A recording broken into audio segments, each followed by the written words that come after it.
Pemerintah Kota Palembang kembali membuka Pasar Kebon Semai dan Pasar Kebun Bunga. Sebelumnya kedua pasar ditutup akibat ada pedagang yang diduga positif COVID-19.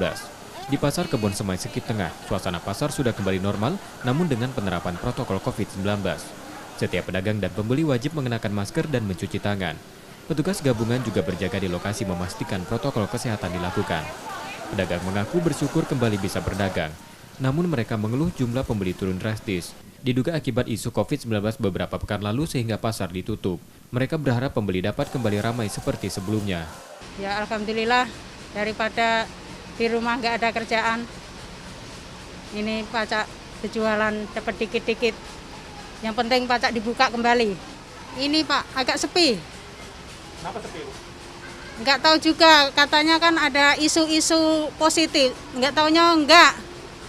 Jadi orang takut ke Pasar Kebon Semai. Warga juga menyambut baik dibukanya pasar. Mereka dapat kembali berbelanja tak jauh dari lingkungan tempat tinggal. Sekarang kami bersyukur lah buka lagi. Kemarin-kemarin itu susah kami nak belanja jauh. Itu. Nilo takut ada isu corona atau COVID? Takut tidak, tapi kita jaga baik kesehatan. Pakai masker, di tangan agak depan. Sudah itu baik, takut tidak. Tidak masalah Bu ya? Tidak masalah. Warga berharap aktivitas jual beli dapat terus berjalan namun dengan tetap mematuhi protokol COVID-19. Rizky Nurmizan, Kompas TV, Palembang.